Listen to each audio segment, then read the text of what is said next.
आखिर supreme court के सबसे बड़े जज सीजेआई जस्टिस सूर्यकांत को बीजेपी के एक नेता के लिए क्यों कहना पड़ा बस बहुत हो गया। बीजेपी के ऐसे नेता के ऐसे बयान को डिफेंड करने के लिए इतने बड़े बड़े वकीलों को सुप्रीम कोर्ट में क्यों खड़ा किया जा रहा है? कितना अजीब विरोधाभास है दोस्तों। पूरी की पूरी बीजेपी, इनफैक्ट पूरी की पूरी सरकार ऑपरेशन सिंदूर के 1 साल का जश्न मना रही है।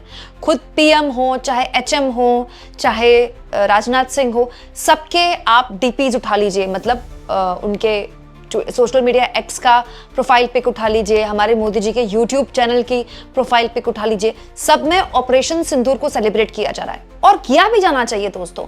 ऑपरेशन सिंदूर के जरिए हमारे देश के वीर जवानों ने, हमारी सेना ने पूरी दुनिया में एक बार फिर से अपनी धाक दिखाई और ये बताया कि बिना किसी के सपोर्ट के भारत मुल्क अकेले पाकिस्तान के छक्के छुड़ा सकता है। लेकिन उसी ऑपरेशन सिंदूर में कुछ ऐसा भी हुआ था दोस्तों जो बहुत ही शर्मनाक था।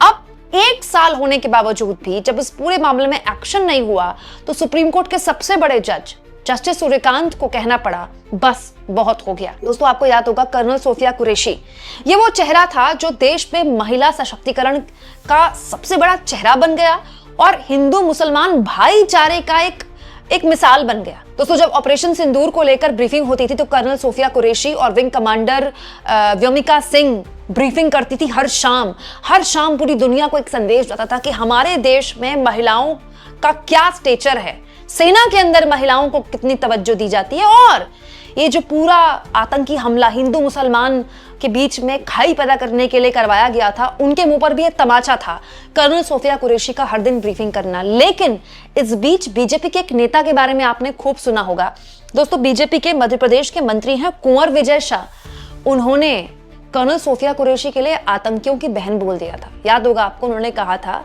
कि देखिए मोदी जी ने आतंकवादियों को उनकी बहन से ही जवाब दिलवाया। मतलब आतंकवादियों की बहन किनको बोला? कर्नल सोफिया कुरैशी को। यह मामला पिछले 1 साल से सुप्रीम कोर्ट में चल रहा है। सोचिए, पिछले 1 साल से सुप्रीम कोर्ट में जब ये मामला चल रहा है और इस पर केस दर्ज नहीं हुआ, मंत्री पर एक्शन नहीं हुआ, तो नाराज होकर सुप्रीम कोर्ट के सबसे बड़े जज जस्टिस सूर्यकांत ने कह दिया बस बहुत हुआ। तो सुप्रीम कोर्ट में लगातार इस मामले को लेकर सुनवाई चल रही है और आप जानते हैं इस पूरे मामले में सर्वोच्च अदालत में जो मध्य प्रदेश सरकार है ना, वो अपने मंत्री का बचाव करने के लिए खड़ी हुई है। मतलब विरोधाभास की इंतहा देखिए। जिस ऑपरेशन सिंदूर को आप सेलिब्रेट कर रहे हैं, उस ऑपरेशन सिंदूर के प्रमुख चेहरों में से एक कर्नल सोफिया कुरैशी का जिसने अपमान किया, उनको एक तरह से उनको डिफेंड करने के लिए किसको खड़ा किया गया? सॉलिसिटर जनरल की तरफ से यहाँ पर दलील दी गई और ये दलील किसी भी हाल में सीजेआई ने सुनी नहीं। सीजेआई जस्टिस सूर्यकांत इसको लेकर बहुत नाराज है दोस्तों कि अब तक जो मंत्री हैं, मंत्री कुंवर विजय शाह, उनके खिलाफ मुकदमा चलाए जाने की इजाजत क्यों नहीं मिली। हालांकि दोस्तों इस बयान के बाद मंत्री पर केस दर्ज हो गया था, लेकिन मध्य प्रदेश सरकार की ओर से जो सॉलिसिटर जनरल तुषार मेहता थे, उन्होंने कहा कोर्ट में एसआईटी ने स्टेटस रिपोर्ट दाखिल कर दी है, हम मंजूरी का इंतजार कर रहे हैं। उन्होंने जो भी कहा दुर्भाग्यपूर्ण है, संभवतः वह महिला अधिकारी की तारीफ करना चाहते थे। मतलब तारीफ करने का क्या गजब का तरीका है कि आप किसी को आतंकवादियों की बहन बोल दें सिर्फ इसीलिए कि उनका धर्म एक है। मतलब सोचिए। लेकिन सॉलिसिटर जनरल ने जब ये बात बोली तो जस्टिस सूर्यकांत नाराज हो गए। उन्होंने कहा यह दुर्भाग्यपूर्ण नहीं, ये बहुत दुर्भाग्यपूर्ण था। वो महिला अधिकारी की तारीफ करना चाहते थे लेकिन ठीक से खुद को व्यक्त नहीं कर पाए। वो नेता हैं, वो जानते हैं महिला अधिकारी की ठीक से तारीफ कैसे की जाए। दोस्तों ये बहुत जरूरी है। हमारे नेता कुछ भी बोल देते हैं, जिसका जो मन आता है वो बोल देते हैं, ऊपर से लेके नीचे तक।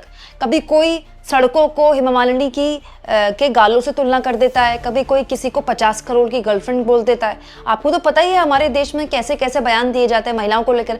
और मैं किसी एक पार्टी की बात नहीं कर रही हूँ, सब एक हैं इसमें। महिलाओं का मजाक उड़ाने में, महिलाओं पर ऐसी टिप्पणियां करने में सारे पार्टी के नेता एक हैं। और यहाँ पर सीजेआई ने यही बोला कि वो नेता हैं, वो जानते हैं कि उनको कर्नल सोफिया कुरैशी की तारीफ कैसे करनी है। दोस्तों इसके बाद जस्टिस जयमाला बागची ने कहा मंजूरी 2 सप्ताह में आने वाली थी, क्या हुआ? स्टेटस रिपोर्ट को देखिए, इसमें कहा गया है कि वो ऐसे बयान देने के आदी हैं। मतलब स्टेटस रिपोर्ट में बोला गया है कि मंत्री इस तरह के बयान देते रहते हैं, पहले भी दिए हैं, फिर भी उन पर केस दर्ज नहीं हुआ। दोस्तों इसके बाद चीफ जस्टिस ने कहा अब बस आदेश का पालन करिए, बहुत हो चुका। सबसे पहले माफी होनी चाहिए थी, उन्होंने ऐसा तब किया जब हमने संज्ञान लिया। एक्चुअली में ये मामला सोशल मीडिया पे वीडियो वायरल होने के बाद ही उठ गया था, लेकिन जब सुप्रीम कोर्ट चला गया ना, तब मंत्री ने माफी मांगी है। तो सुप्रीम कोर्ट ने भी यही बात बोली कि माफी भी तब मांगी गई है जब यहाँ तक मामला आ गया। हालांकि इस मामले को 4 हफ्ते बाद अब लिस्ट कर दिया गया है। दोस्तों एक्चुअली में 19 जनवरी को राज्य सरकार को कोर्ट ने आदेश दिए थे कि कर्नल कुरैशी को लेकर जो टिप्पणी है, मुकदमा चलाए जाने की मंजूरी देने पर 2 हफ्ते के अंदर फैसला लें, लेकिन वो 2 हफ्ता आज तक नहीं आया। एक्चुअली में जो पहली एफआईआर दर्ज हुई थी मंत्री महोदय के ऊपर, वो हाईकोर्ट ने संज्ञान लिया था और इस बयान को बहुत ही आपत्तिजनक बोला था। तब पहला मामला दर्ज हुआ था, लेकिन अब एसआईटी की रिपोर्ट आने के बावजूद भी जब एक्शन नहीं हुआ तो सुप्रीम कोर्ट ने कहा कि भाई रिपोर्ट इतने टाइम बाद, इतने टाइम पहले आ चुकी है और अभी तक इस पूरे मामले में सरकार इजाजत क्यों नहीं दे रही है। दोस्तों ये पूरा का पूरा मामला प्राइम एग्जाम्पल है कि कैसे जुडिशरी में हमारे देश के मामले पहुंचते हैं तो किस लेवल पर लटक सकते हैं, और हम भी कैसे चीजों में पिक एंड चूज करते हैं। अगर हम ऑपरेशन सिंदूर को ऐसे ओन करते हैं, जो कि हम करते हैं, बिल्कुल करते हैं, हम सबके लिए फक्र का लम्हा है, तो फिर जब हम उसको इतना रिस्पेक्ट कर रहे हैं तो उसको अपमानित करने वाले, उन चेहरों को अपमानित करने वाले लोगों पर एक्शन होना चाहिए। दोस्तों ऐसे लोगों को जब मंत्री बनाए रखा जाता है, मंत्री तो पहले से ही थे, वो उनका इस्तीफा होना चाहिए था। दोस्तों बात यहाँ पर सेना की तो है ही, महिलाओं के हौसले की भी है। दोस्तों कोई किसी महिला को इस तरह से अपमानित कर रहा है और आपने उनको मंत्री बनाए रखा, तो ये आपकी राजनीतिक बेचारगी दिखाता है कि आप एक मंत्री से इस्तीफा नहीं ले पा रहे हैं, या फिर लेना नहीं चाहते हैं, या फिर आप उसको ओन कर रहे हैं, आपको उसमें कुछ गलत नहीं दिखाई देता है। भाई ये न्यायालय में मामला चल रहा है, जो करेगा न्यायालय करेगा, लेकिन राजनीतिक तौर पर आप देखिए ना इस मामले की सारी पेचीदगियां। आप क्या सोचते हैं इसमें, कमेंट बॉक्स में जरूर लिखें।